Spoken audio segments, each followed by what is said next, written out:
ఈరోజు దేవుని మాట 11వ కీర్తన 7వ వచనం.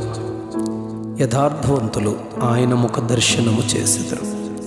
యథార్థవంతులు ఆయన ముఖ దర్శనము చేసెదరు. యెహోవా నీతిమంతుడు, ఆయన నీతిని ప్రేమించువాడు. యథార్థవంతులు ఆయన ముఖ దర్శనము చేసెదరు.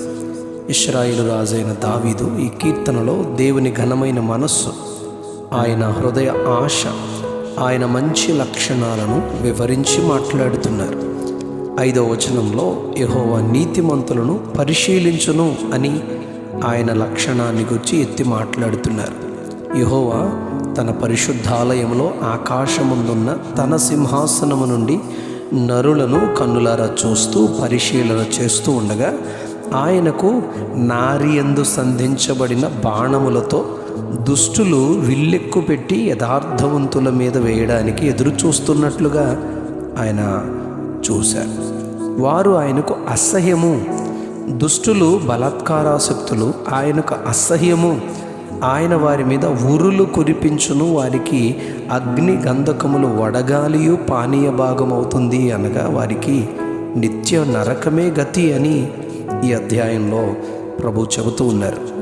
యథార్థవంతులైన వారిని గూర్చి ఆయన ముఖ దర్శనం చేస్తారు వారు అని దేవుడే తెలియచేస్తున్నారు. 140వ కీర్తన 13వ వచనంలో యథార్థవంతులు దేవుని సన్నిధిని నివసిస్తారు అని చెప్పారు.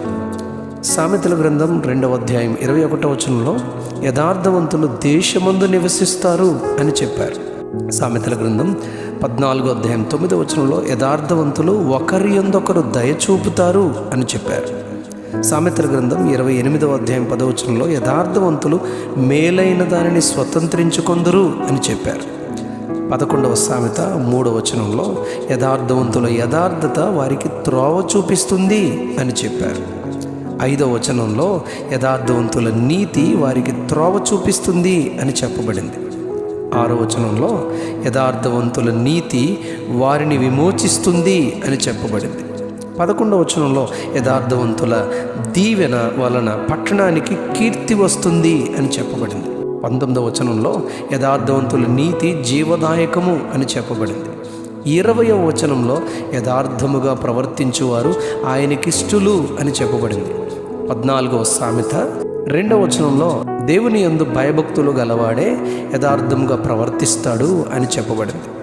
14వ సామెత 11వ వచనంలో యథార్థవంతుల గుడారము అనగా వారి ఇల్లు, వారి నివాసము వర్ధిల్లుతుంది అని చెప్పబడింది. 15వ సామెత 8వ వచనంలో యథార్థవంతుల ప్రార్థన ఆయనకు ఆనందకరము అని చెప్పబడింది. 15వ సామెత 19వ వచనంలో యథార్థవంతుల త్రోవ రాజమార్గము లాంటిది అని చెప్పబడింది. 20వ సామెత 7వ వచనంలో యథార్థవర్తనుడుగు నీతిమంతుని పిల్లలు వాని తదనంతరము ధన్యులుగా ఉంటారు అని చెప్పబడింది. 21వ సామెత 29వ వచనంలో యథార్థవంతుడు తన ప్రవర్తనను చక్కబరుచుకొనును అని చెప్పబడింది. 23వ సామెత 16వ వచనంలో దేవుని పిల్లలు యథార్థంగా మాటలు పలకడం దేవుడు విని ఆయన హృదయం ఎంతో ఆనందిస్తుంది అని చెప్పబడింది. 28వ సామెత 18వ వచనంలో యథార్థంగా ప్రవర్తించేవాడు రక్షించబడును అని చెప్పబడింది. 29వ సామెత 27వ వచనంలో దుర్మార్గుడు నీతిమంతులకు హేయుడు, యథార్థవర్తనుడు భక్తిహీనునికి హేయుడు అని చెప్పబడింది. మనుష్యులు యథార్థవంతులను ద్వేషించడం మనం చూస్తున్నాం, కానీ యెహోవా యథార్థవంతులను ప్రేమించును, వారు ఆయన ముఖ దర్శనం చేస్తారు.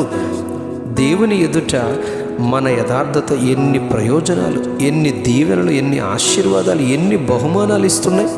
అందుకే దేవుని పిల్లలకు మనం యథార్థంగా జీవిద్దాం, దేవుని బహుమానాలు పొందుకుందాం. అట్టి ధన్యత ప్రభు మనకు దయచేయునుగాక. Amen, amen, amen. యథార్థవంతులు ఆయన ముఖ దర్శనము చేయుదురు. యథార్థవంతులు ఆయన ముఖ దర్శనము చేయుదురు. ఆమెన్.